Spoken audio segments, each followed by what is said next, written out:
गई लाइन। सास बहू का प्यार। बेटा, क्या थोड़ा टाइम निकाल कर मुझे एक जगह ड्रॉप कर दोगी? नीरा ने अपनी बहू सुमी से पूछा। क्यों नहीं मम्मा, कब कहाँ जाना है बताइए? सुमी ने बड़े प्यार से कहा। असल में जब हम कानपुर में थे, हमारे पड़ोसी शर्मा जी से हमारी दोस्ती अच्छी थी। उनकी वाइफ का मायका यहाँ है। लंबा अरसा हो गया उनसे कोई कांटेक्ट भी नहीं रहा। कल उन्होंने फेसबुक पर मुझे ढूंढ लिया। बड़ी थोड़ी देर को मिलना चाहती हैं। मैंने सोचा जब तुम फ्री हो जाओ तब उनके घर चलेंगे। नीरा ने कहा, कैसी बात करती हैं आप? जब कहेंगी मैं चलूँगी। आप थोड़ी देर बैठना चाहेंगी तो मैं रुक जाऊँगी। ज़्यादा देर बैठेंगी तो दोबारा पिक करने आ जाऊँगी। आप टेंशन मत लो। इतने दिनों बाद बाहर निकल रही हो, आराम से चलो, सुमी बोली। नीरा के पति समीर और बेटा विवेक अपने बिजनेस में व्यस्त रहते। नीरा शुरू से ही हाउसवाइफ रही। पढ़ी लिखी होने के बावजूद भी समीर और उनकी मां ने उसे घर से बाहर निकलकर काम करने की इजाज़त नहीं दी। मां के तानाशाही रवैया और समीर के श्रवण कुमार होने के कारण नीरा का टैलेंट दब कर रह गया। बहू सुमी एक एनजीओ में महिलाओं के वृद्धाश्रम के लिए मनोचिकित्सक का काम कर रही थी। हफ्ते में 3 दिन जाती, बाकी 3 दिन समीर और विवेक की फैक्ट्री चले जाने पर दोनों सास बहू घर के कामों से फुर्सत पा कभी कहीं सेल या सुमी नीरा को किसी पेंटिंग एग्जीबिशन दिखाने जरूर ले जाती। कहीं कॉफ़ी पीते या आइसक्रीम खाते, एक दूसरे की कंपनी एंजॉय करती। नीरा को गार्डनिंग का शौक था। सुमी उसे नर्सरी भी ले जाती। वैसे तो पूरा घर नीरा ने संभाल रखा था, पर जिस दिन सुमी घर पर रहती वो हमेशा नीरा को पेंटिंग बनाने या लिखने का टाइम देकर सारा काम खुद संभाल लेती। उस दिन सुमी ने नीरा को पूछा, मम्मा आज चलें क्या? मिसेस शर्मा से प्रोग्राम तय करके दोनों तैयार होने लगी। सुमी ने नीरा के लिए हल्का गुलाबी सलवार सूट निकाला। ये आप पर बहुत अच्छा लगता है। सुमी आउट गोइंग होने के साथ साथ होमली भी थी। पिछले साल ही विवेक और सुमी की शादी हुई थी। वह ज़्यादातर वेस्टर्न प्लाजो कुर्ता या जीन्स कुर्ती पहनती, पर जो भी पहनती सोबर और मर्यादित होता। बाकी अफसर के अनुसार साड़ी सूट सब पहनती। लगभग 11 बजे वे मिसेस शर्मा के घर पहुंची। मिसेस शर्मा नीरा को गले मिलकर कुछ पलों तक उसे देखती रह गई। तुम और सलवार सूट में? अम्मा जी ने कैसे परमिट कर दिया? मुझे याद है वो तो तुम्हारे सर से साड़ी का पल्ला जरा सा भी सरक जाने पर हंगामा काटा करती थी। अरे उन्हें तो रात को बेडरूम में भी तुम्हारे नाइटी पहनने का एतराज़ था।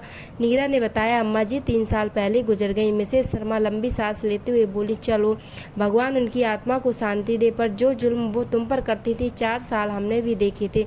नौकरों चाकरों सहित पूरे घर पर अम्मा जी का हुक्म चलता था। खाना पीना सब कुछ अम्मा जी के हिसाब से बनता, चाहे किसी को पसंद हो या नहीं। नीरा को सुबह उठने की वजह से अम्मा जी की चाय को जरा सी देर हो जाती, तब उनका पारा देखने लायक होता है। वो और नीरा कभी एक साथ बैठ भी जाते तो अम्मा जी वही धरना देकर बैठ जाती, कहीं हम उनकी बुराई न कर ले। नीरा के कहीं भी आने जाने, यहाँ तक कि अपने मायके वालों से फ़ोन पर बात करने पर भी अम्मा जी का कंट्रोल रहता था।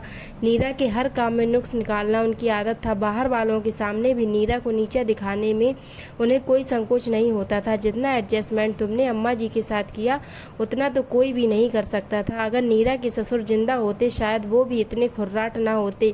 मेरी बेटी तो अम्मा जी को देखकर कहती, उसकी शादी ऐसे घर में मत करना जहां ऐसी सास हो। मिसेस शर्मा बोलती जा रही थी। नीरा ने उन्हें रोक लिया। छोड़िए उन बातों को, सुमी को कुछ नहीं पता, और अब जो इस दुनिया में नहीं है उनके बारे में क्या कहना। मिसेस शर्मा कहने लगी, तुम लोगों की केमिस्ट्री देखकर बहुत अच्छा लगा। तुम्हें देखकर कोई नहीं कह सकता तुम दोनों सास बहू हो। चलते वक्त सुमी ने मिसेस शर्मा से कहा, आंटी आपको जब भी मम्मा के पास आने का मन करे तो बताइएगा, मैं आकर ले जाऊंगी। मिसेस शर्मा नीरा से बोली, मैं तुम्हारे लिए बहुत खुश हूँ। भगवान ने तुम्हारे सब्र और बर्दाश्त का फल सुमी के रूप में तुम्हें दे दिया है। खुश रहो।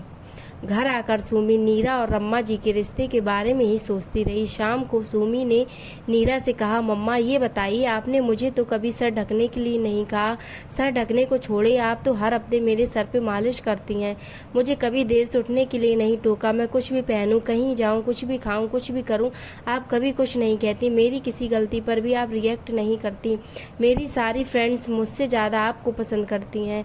कोई तो वजह होगी आपके सरेंडर की, प्लीज़ बताइए।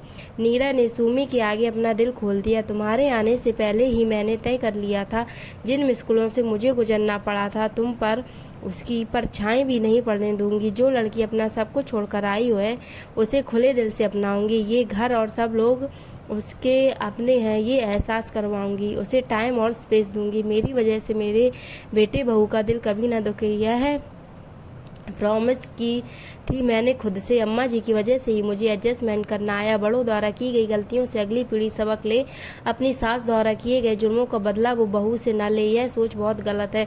मम्मा यू आर द बेस्ट कहकर सुमी नीरा से पट गई। चलिए अब एडजस्टमेंट के नाम पर एक कप मसाला चाय हो जाए। दोस्तों, ज़्यादातर घरों में सास की यही सोच होती है, जो हमने किया, जो हमने सहा, वो हमारी बहू भी करे और सहे। लेकिन ज़माना बदल गया है, अब कोई और भी बर्दाश्त नहीं कर सकता और घरों में लड़ाई का यही कारण भी है।